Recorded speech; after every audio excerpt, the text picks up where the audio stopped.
আর এখন পর্যন্ত আমাদের যতটুকু জানতে পেরেছি এই ভবনে আভ্যন্তরীণ সম্পদ বিভাগ, আর্থিক প্রতিষ্ঠান বিভাগ, ডাক, টেলিযোগাযোগ, তথ্য প্রযুক্তি, শ্রম ও কর্মসংস্থান, যুব ও ক্রীড়া, স্থানীয় সরকার, পল্লী উন্নয়ন ও সমবায়, সড়ক পরিবহন, সেতু বিভাগ রয়েছে। আমাদেরকে জানানোর মতো এই পর্যন্ত আপডেট। সম্পূর্ণ শেষ হওয়ার পর আপনাদেরকে ডিটেলস একটা আমরা আপডেট দিতে পারব। যে গোয়েন্দা সংস্থার লোকরা নাকি একটি রাজনৈতিক দল গঠনের জন্য কাউকে কাউকে সমর্থন দেওয়ার জন্য বিভিন্ন জায়গায় তারা কাজ করছে। এই ঘটনা কিন্তু এদেশের মানুষ মেনে নেবে না। এই দেশে একটি প্রকৃত গণতান্ত্রিক পরিবেশ, যে মানুষ যে দলকে পছন্দ করে তাকে তারা ভোট দেবে, যে মানুষ যে রাজনৈতিক দল গঠনের জন্য নয়, রাষ্ট্রের নিয়ে আমাদের ভয় হয়।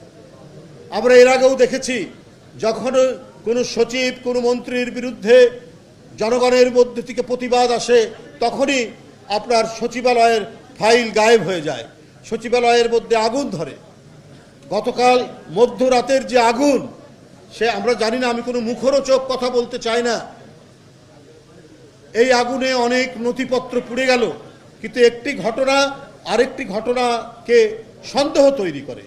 গতকালই আমরা সংবাদপত্রে দেখেছি যে একটি সরকার কয়েকটি গুরুত্বপূর্ণ নথি চেয়ে পাঠিয়েছেন সরকারের পক্ষ থেকে। এই নথি চাওয়ার পরেই গতকাল গভীর রাতে এই আগুন, এটা জনমনে বিরাট প্রশ্ন দেখা দিয়েছে। তো বন্ধুরা আমার, আমি এই বিষয়ে একটাই বলতে চাই, একেবারে উচ্চ পর্যায়ে নিরপেক্ষ ব্যক্তিকে দিয়ে একটা তদন্ত হওয়া উচিত।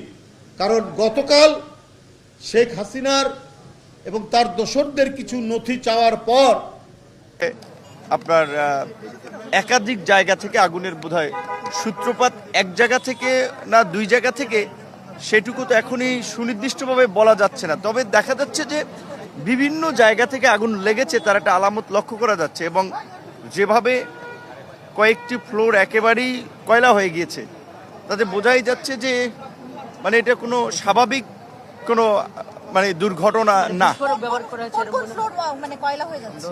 আমরা যেটা ওখানে দেখলাম যে আপনার 5, 6, 7, 8